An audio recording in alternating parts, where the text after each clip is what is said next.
Magandang umaga. Kanina nga pong 12:30 a.m. ay nakapasok na ng ating Philippine Area of Responsibility yung binabantayan natin na bagyo, itong tropical storm na may international name na Jangmi. At dahil nakapasok na po ito ng ating PAR, ay tatawagin na po natin ito sa local name na Domeng.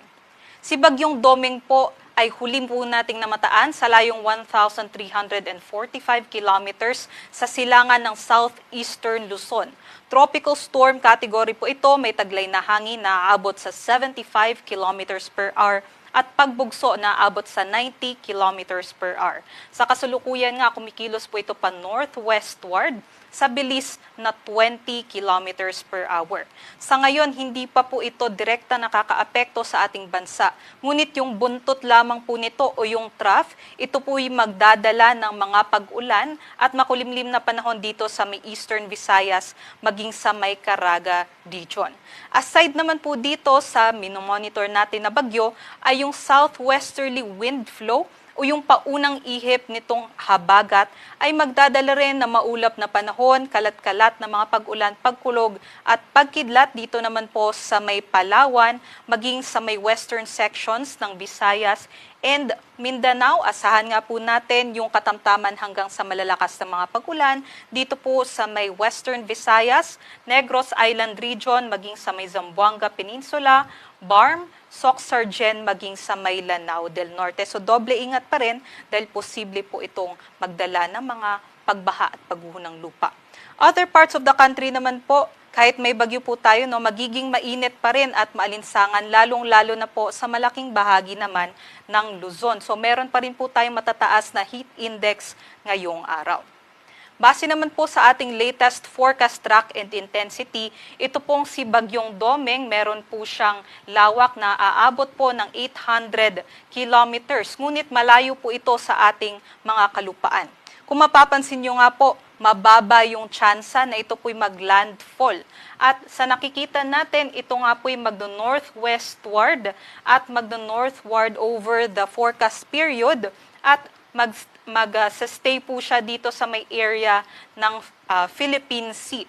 So sa nakikita natin, within the next few hours ay maaaring mas lumakas pa itong si Bagyong Domeng, maging severe tropical storm, possibly by 2 p.m. at maging typhoon category naman po bukas araw ng Sabado.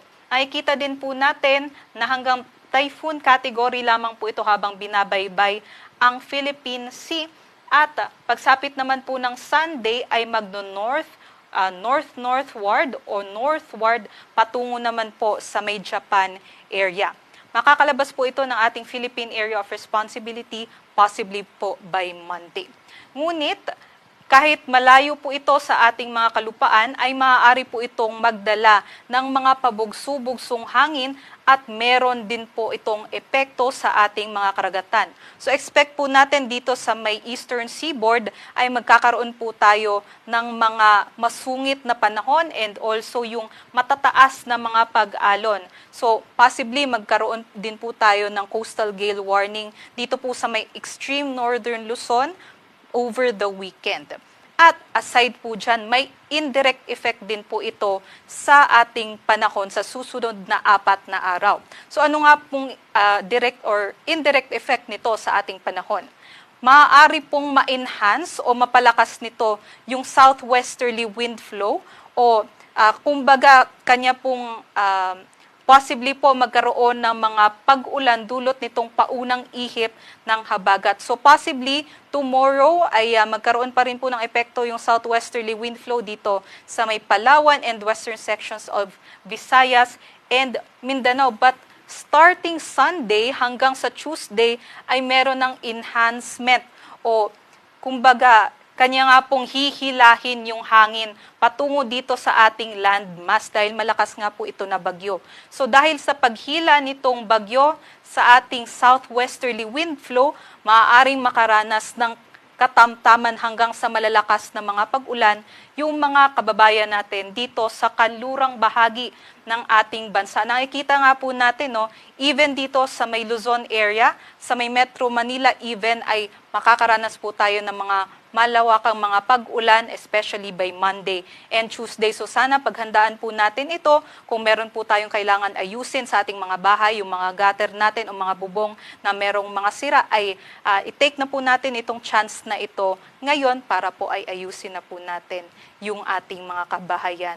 Dahil posible po yung mga pagbaha at pagguho ng lupa dahil dito sa enhancement ng southwesterly wind flow.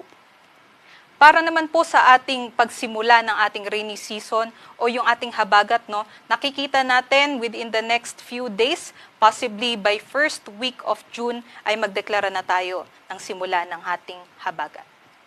At para naman po sa magiging severe winds, no, sa nakikita natin, mababa naman po yung tsansa na magkaroon tayo or mag-raise tayo ng wind signals. Pero yun nga po, meron pa rin pong pabugso-bugsong hangin.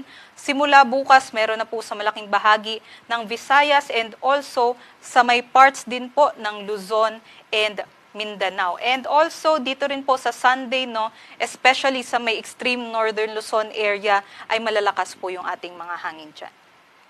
Para naman po sa ating heat index, ito po yung natala natin kahapon ng alas 5, pinakamataas po dito sa mga lugar ng Tuguegarao City, Cagayan, Kasiguran, Aurora, Sangli Point, Cavite, San Ildefonso, Bulacan, nasa 47 degrees Celsius na danger level pa rin po ito. Nakapagtala naman po tayo ng hanggang 43 to 44 degrees Celsius sa Metro Manila kahapon.